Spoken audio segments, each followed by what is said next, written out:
یا رسول اللہ یا حبیب اللہ میں آپ کی نعت پڑھنے لگا ہوں.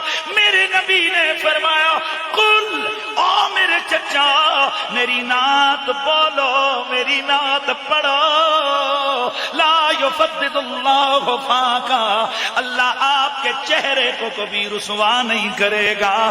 اللہ آپ کے منہ کو کبھی کبھی کبھی کبھی ذلیل نہیں ہونے دے گا. ہمیشہ عزت آپ کا چہرہ پائے گا. حضرت عباس کھڑے ہوئے آپ نے میری نبی کی نعت سنائی. میرے نبی نے نعت سنی. اس نعت میں کیا ہے؟ حضرت عباس عرض کرتے ہیں آقا آپ تب بھی جنت کی بہاروں میں تھے کہ ابھی یہ زمینیں بنی ہی نہیں تھی. آپ اس وقت جنت کی باغوں میں جنت کی ہواؤں فضاؤں میں تھے جب ابھی یہ زمین بنی نہیں تھی. اور یا رسول اللہ پھر آپ اس دنیا میں آئے تو بشر بن کے نہیں مدغہ بن کے لا بشرن ولا مدغتن ولا علقو نہ بشر بن کے نہ علقہ بن کے نہ مدغہ بن کے بل نطفتن ترکب السفینہ وقت. یا نبی اللہ آپ نوری نطفے کی صورت میں پشتے نو میں تھے. جب وہ کشتی میں سوار تھے تو آپ بھی کشتی میں سوار تھے اور نصر بدھ کے پجاری ہلاک ہو رہے تھے. اور یا نبی اللہ ورت نار الخلیل مقتتمن اے اللہ کے نبی پھر آپ نار خلیل میں بھی چھپ چھپ کے موجود تھے. آپ حضرت ابراہیم کی آگ میں بھی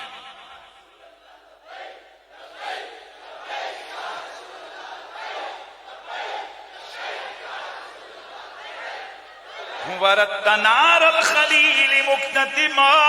یا رسول اللہ آپ جناب حضرت ابراہیم خلیل اللہ کی آگ میں بھی موجود تھے. ادھر آپ گھوم رہے تھے جل بھی نہیں رہے تھے. پھر آقا تنقل من صالب الى رحمل پھر آپ پاک باپوں سے پاک ماؤں کے رحموں میں منتقل ہوئے. زمانہ در زمانہ یوں ہی آپ کا سفر جاری رہا یہاں تک کہ مکے کے اندر پھر آپ قبیلہ بنو ہاشم میں موجود ہو گئے. اب سننا اگلا جملہ سنیے حضرت عباس کیا فرماتے ہیں. آپ فرماتے ہیں وَأَنْتَ لَمَّا وُلِدْتَ أَشْرَقَتِ الْأَرْضُ بِنُورِ وَضَاءَتْ بِنُورِكَ الْأُفُقِ. یا رسول اللہ پھر آپ کی جب ولادت ہوئی آپ کے نور نے زمینوں کو بھی چمکا دیا آسمانوں کو بھی چمکا دیا. یہ نعت کون پڑھ رہے ہیں؟ حضور کو نور بھی کہہ رہے ہیں. انت لما ولدت اشرقت الارض وضاءت بنورک الافق. آقا جب آپ کی ولادت ہوئی تو آپ کے نور نے زمینیں بھی چمکائیں. اچھا اب مجھے بتاؤ حضور کو منہ پہ فرما رہے ہیں کھڑے ہو کر فرما رہے ہیں یا رسول اللہ آپ تسی ادوں بھی سو جدوں کچھ بھی نہیں سی. حضور آپ آدم کی پشت سے لے کر حضرت عبداللہ تک پاک باپوں سے پاک ماؤں کے رحموں میں آئے. آپ نار خلیل میں بھی موجود تھے. آپ کشتی نوح میں بھی سوار تھے. نبی پاک کو کہنا چاہیے تھا نا چچا ہوش کر کیا کر رہے ہو. یہ میری شان بیان جس طرح آج کہتے ہیں نا شانیں ضرور بیان کرو لیکن ایسی نہیں کہ نبی کو بس اتنا بڑھا دو کہ جتنا ان کو شان ہے. حضور کو چاہیے تھا نا فرماتے چچا یہ کیا کہہ رہے ہو. میں تو بس آگے عبداللہ کا بیٹا ہوں آمنہ کا لال ہوں. میں آگے عبد المطلب کا پوتا ہوں. تمہارے سامنے آگے تمہارا بھتیجا ہوں. یہ تم کیا کہہ رہے ہو. پر نبی کو بھی پتا تھا کہ میرے چچا کو میری پچھلی شانوں کا بھی پتا ہے. نہ نبی نے روکا نہ صحابہ نے اعتراض کیا. تو الحمدللہ عقیدہ سنیوں کا ثابت ہوا کہ جب حضور آئے تھے تو کائنات میں نور ہی نور ہو گیا تھا. میرے حضور پاک باپوں سے پاک ماؤں کے رحموں میں منتقل ہوتے رہے. میرے حضور تب بھی تھے جب کچھ نہ تھا. تو اب بتا احمد رضا نے جو نبی کی نعت لکھی کیا یہ ترجمہ نہیں ہے میرے نبی کے چچا کی نعت کا؟ اسی لیے تو میرے اعلیٰ حضرت فاضل بریلوی فرماتے ہیں کہ وہ جو نہ تھے تو کچھ بھی نہ تھا واجو نہاں تو کچھ بھی نہ ہو کیوں کہ جان ہے وہ جہان کی جان ہے تو جہان ہے جان ہے تو جہان ہے۔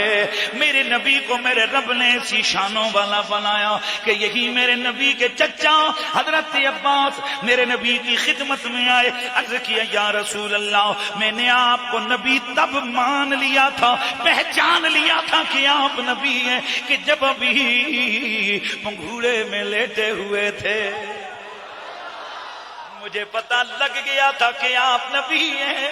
میرے نبی نے فرمایا چچا تمہیں کیسے پتا لگ گیا تھا؟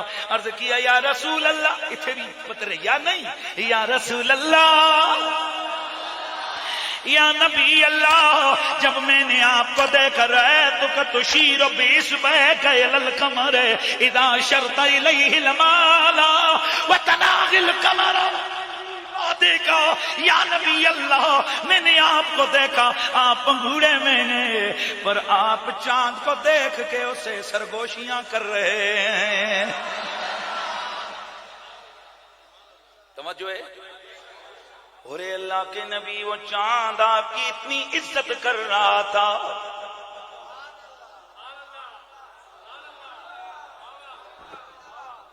میں نے اپنی آنکھوں سے دیکھا جدھر جدھر پنگوڑے میں لیٹے لیٹے آپ اس چاند کو اشارہ فرماتے، جدھر جدھر انگلی گھومتی چاند ادھر ادھر گھوم جایا کرتا تھا۔ میں کچھ سمجھانے لگا، انشاءاللہ میں جب رزلٹ اینڈ کروں گا آپ کو سمجھ آئے گی میں کہاں سے کہاں لے کے آ رہا ہوں۔ میرے نبی نے فرمایا او میرے سونے چچا یحدثنی واحدثہ، میرا دل کرتا کہ میں کسی بات پہ رو پڑوں، یہ مجھے لوری دیتا، یہ مجھے لوری دیتا اور یہ مجھ سے باتیں کرتا، میں اس سے باتیں کرتا۔ اگلا جملہ سنو گے آپ کو ایک دفعہ طبیعت خوش ہو جائے گی۔ اور اے میرے چچا، اور جب کبھی شام کے وقت یہ چاند اللہ کے عرش کے سامنے سجدہ ریز ہو کر اللہ کی تسبیح پڑھتا تھا تو تمہارے یہ میرے چچا تمہارا نبی اس چاند کی گڑ گڑانے رونے اور تسبیح کی آوازوں کو کانوں سے سنا کرتا تھا۔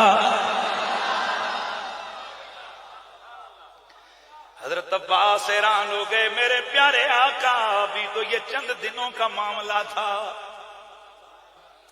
ابھی تو آپ کی عمر مبارکہ چند دن تھی، پھر وہ اللہ کے عرش کے سامنے ہونے والے سجدے کی تسبیح کانوں میں کیسے؟ میرے نبی نے اس سے بھی اگلا اپنا کمال بیان فرمایا، فرمایا سونے چچا یہ تو ادھر پنگوڑے کا معاملہ ہے، اور جب میں اپنی امی جان حضرت آمنہ کے بطن میں تھا لوح محفوظ پہ چلتی ہوئی قلم کی حرکتوں کو آوازوں کو میں سن لیا کرتا تھا۔